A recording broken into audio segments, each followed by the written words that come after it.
존경하는 정세균 회장님, 동료 의원 여러분 반갑습니다. 울산 동구 김정훈 국회의원입니다. 11월 19일 우리 또 한 명의 꿈 많은 청년을 하늘로 보내야만 했습니다. 고 이민호 군입니다. 그의 나이는 올해 18살이었습니다. 여느 고등학생처럼 꿈 많은 청년이었을 것입니다. 부모에게는 어느 누구보다 소중한 자식이었겠지요. 현장 실습이었지만 그가 맡은 일은 생애 첫 노동, 첫 직장이었습니다. 누구보다 열심히 책임감 있게 일하고 싶어 했습니다. 낡고 자주 고장나는 기계가 자기 탓이냐 물량을 못 채운 날엔 야근도 마다하지 않았다고 합니다. 책임을 다했습니다. 그러면서 월급을 타면 꼬박꼬박 100만 원씩 저금을 하고 추석 때는 부모님께 100만 원 용돈을 드렸다고 합니다. 그런데 우리 사회는 민호 군의 노동을 얼마나 존엄하게 대했는가, 대한민국의 청년들의 노동을, 청년들의 책임감을 얼마나 존엄하게 가치롭게 대하고 있는가 묻고 싶습니다. 민호 군이 일을 배운 지 5일째 함께 일하던 담당자가 퇴사를 합니다. 대체 인력은 없었고 현장 실습생이 5일 만에 책임자가 되었습니다. 익숙하지 않은 낡은 기계는 자주 고장이 났습니다. 현장 실습생은 하루에 7시간으로 노동시간을 제한하지만 민호 군은 할당된 물량을 맞추기 위해 야근을 해야만 했습니다. 어떤 날은 14시간 일을 하기도 했다고 합니다. 올 10월에는 갈비뼈를 다쳐 병원에 입원을 했습니다. 입원 동안 책임자가 없는 기계가 멈췄고 그는 치료가 채 끝나기도 전에 업무에 복귀해야 했습니다. 그리고 11월 9일 홀로 작업 중 제품 적재기의 상하 작동 설비에 목이 끼어 사고를 당합니다. 잠시 후 현장 실습생 동료가 발견했습니다. 중환자실에서 10일간의 치료를 받다 거의 18번째 생일을 며칠 남기고 숨졌습니다. 사실 이런 일이 처음이 아닙니다. 우리는 이미 수많은 민호 군을 만났었습니다. 2011년 광주의 한 자동차 회사에서 일주일에 58시간이라는 장시간 노동, 한 달에 100시간이 넘는 연장 근로를 하던 고3 현장 실습생이 쓰러졌습니다. 작년 서울 지하철 2호선 구의역에서는 스크린도어를 수리하던 현장 실습생이 달려오던 열차와 스크린도어 사이에 끼어 숨지는 사고가 있었습니다. 그리고 올해 1월 말 전주의 통신사 콜센터에서 5개월째 현장 실습을 하던 고3 여학생이 숨졌습니다. 아빠, 나 오늘 또 콜수 못 채웠어. 늦게 퇴근할 것 같아. 그녀가 아버지에게 남긴 마지막 메시지였습니다. 취업률을 높이기 위해 학교는 학생들을 전공과 무관한 저임금 일자리로 실습을 보내고 기업은 교육이 아니라 저렴한 가격의 노동으로 취급을 합니다. 현장 실습은 청년들에게 노동의 권리를 가르쳐주지 않았습니다. 사고가 생기면 교육부와 노동부, 기업이 서로에게 책임을 미룹니다. 어쩌면 청년들의 죽음은 예고되어 있었는지 모릅니다. 정부는 올해 8월 현장 실습제도 제도 개선 방안을 발표했습니다. 하지만 근본적 해결책이 못 된다는 지적입니다. 이민호 군과 같은 사고가 재발되지 않도록 정부에 촉구합니다. 무엇보다 먼저 현장 실습에 대한 전수조사를 실시해야 합니다. 전수조사의 결과에 기반해 제도 개선 방향을 새롭게 마련해야 합니다. 또한 정신적 스트레스를 포함해 안전 문제가 발생하면 지체 없이 실습을 중단할 수 있도록 필요한 조치를 취해야 합니다. 청소년 노동보호법을 제정해 고교 재학 중 취업 및 교육 훈련에 대한 노동자성 인정 및 노동상권도 보장해야 합니다. 실효성 있는 취업 지원 제도가 될 수 있도록 교육 훈련 제도를 개선하고 특성화국어를 단순히 취업률로 평가하는 현재의 평가 제도도 손봐야 합니다. 다른 학생들이 우리 민호처럼 희생되지 않았으면 좋겠습니다 라고 말씀하셨던 민호 군의 어머님의 호소입니다. 어머님의 호소에 이제 우리 사회가 답해야 합니다. 청소년들에게는 노동의 권리, 노동 존중을 가르쳐 주어야 합니다. 청년들의 노동을 사회적으로 보호해 주어야 합니다.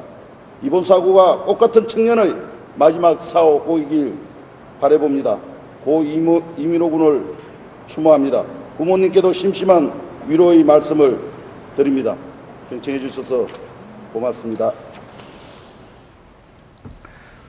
네, 김종훈 의원 수고하셨습니다. 다음은 강원 태백 횡성 영월 평창 정선 출신의 자유한국당 염동열 의원 나오셔서 발언해 주시기 바랍니다.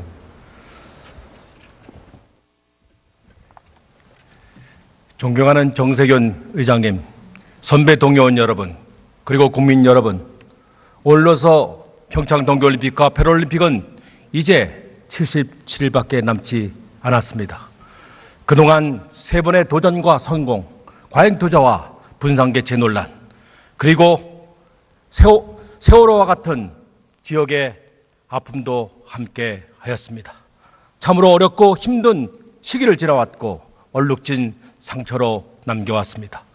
평창 지역 출신으로 올림픽을 처음으로 제안했고 유치운동을 했던 지역 주민의 한 사람으로서 지난 6년 동안 의정활동 동안에 올림픽에 관한 최선을 다했던 지역구 국회의원으로서 기대와 희망 그리고 걱정과 두려움의 설렘 속에서 오늘 이 자리에 함께 하였습니다. 존경하는 국민 여러분, 이제 우리 평창 지역을 통해서 세계서로 뻗어나갈 올림픽이 개최됩니다. 이 올림픽은 세계 5번째의 그랜드슬램을 이룩한 국가적 위상이 담겨져 있습니다. 464개의 TV 채널이 48,000시간 세계를 향해 대한민국과 그리고 올림픽 개최지 강원도를 세계 속에 비춰줄 것입니다. 그러나 그동안 잠자고 있던 우리 국민적 관심은 이제 전국 곳곳에서 올림픽 성화로 그 열기를 이어가고 있지만 아직도 40%밖에 되지 않는 입장권 판매가 말해주듯이 여전히 국민 관심은 찾아볼 수가 없습니다. 평창 동계올림픽은 반드시 성공할 수 있습니다. 11개국의 20개 도시가 다소 어려움을 겪고 있었습니다마는 평창은 또 대한민국은 반드시 해낼 수 있습니다. 우리에겐 우리가 가진 우리 대한민국의 특유의 저력과 한국인만의 긍지가 있지 않습니까? 우리가 만들어내는 새로운 긍정의 힘과 한국의 도전 정신이 있지 않습니까? 이제 강원도와 올림픽 개최지는 실로 2000여일 동안의 긴 장정 동안에 참으로 눈물과 땀으로 이 대회를 준비했습니다. 이제 절박한 심정으로 그날을 기다리고 있습니다. 존경하는 국민 여러분, 그리고 선배 동료 의원 여러분, 이제 이 올림픽을 통해서 우리는 새로운 꿈을 꾸어야 합니다. 그동안 우리나라에 실추됐던 품격을 되찾는 일과 대한민국의 사회, 문화, 경제, 관광 등 모든 분야에 있어서 새로운 대한민국을 세계 속에 도전하는 꿈을 꾸는 것입니다.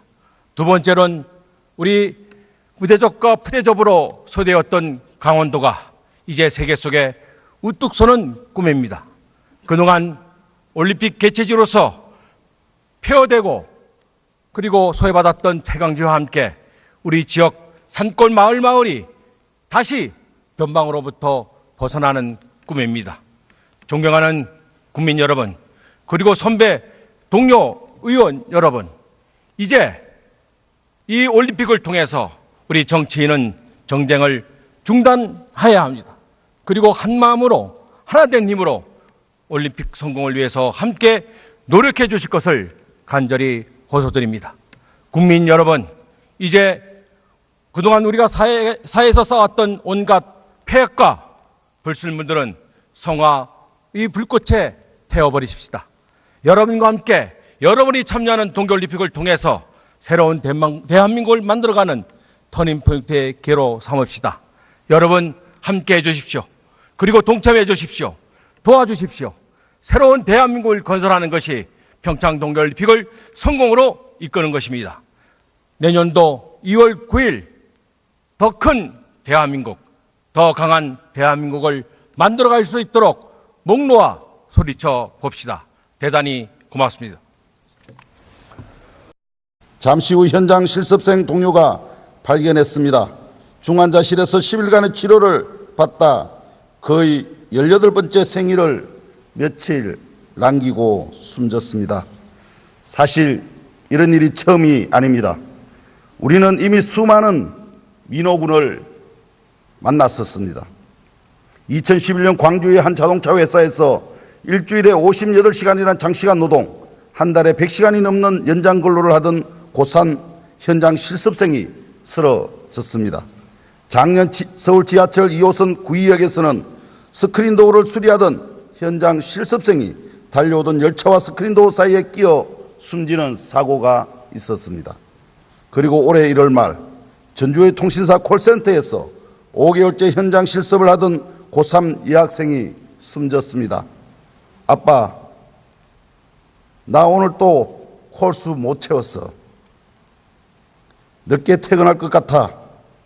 그녀가 아버지에게 남긴 마지막 메시지였습니다. 취업률을 높이기 위해 학교는 학생들을 전공 제도가 될 수 있도록 교육훈련 제도를 개선하고 특성화국어를 단순히 취업률로 평가하는 현재의 평가 제도도 손봐야 합니다. 다른 학생들이 우리 민호처럼 희생되지 않았으면 좋겠습니다 라고 말씀하셨던 민호군의 어머님의 호소입니다. 어머님의 호소에 이제 우리 사회가 답해야 합니다. 청소년들에게는 노동의 권리, 노동 존중을 가르쳐 주어야 합니다. 청년들의 노동을 사회적으로 보호해 주어야 합니다. 이번 사고가 꽃같은 청년의 마지막 사고이길 바라봅니다. 고 이민호 군을 추모합니다. 부모님께도 심심한 위로의 말씀을 드립니다. 경청해 주셔서 고맙습니다. 네, 김종훈 의원 수고하셨습니다. 다음은 강원 태백 횡성 영월 평창 정선 출신의 자유한국당 염동열 의원 나오셔서 발언해 주시기 바랍니다.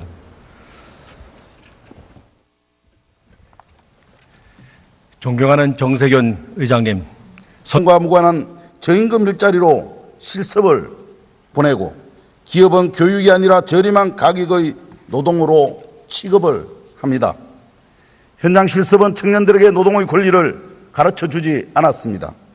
사고가 생기면 교육부와 노동부, 기업이 서로에게 책임을 미룹니다. 어쩌면 청년들의 죽음은 예고되어 있었는지 모릅니다. 정부는 올해 8월 현장 실습제도 제도 개선 방안을 발표했습니다. 하지만 근본적 해결책이 못 된다는 지적입니다. 이민호 군과 같은 사고가 재발되지 않도록 정부에 촉구합니다. 무엇보다 먼저 현장 실습에 대한 전수조사를 실시해야 합니다. 전수조사의 결과에 기반해 제도 개선 방향을 새롭게 마련해야 합니다. 또한 정신적 스트레스를 포함해 안전 문제가 발생하면 지체 없이 실습을 중단할 수 있도록 필요한 조치를 취해야 합니다. 청소년 노동보호법을 제정해 고교 재학 중 취업 및 교육 훈련에 대한 노동자성 인정 및 노동상권도 보장해야 합니다. 수요성 있는 취업 지원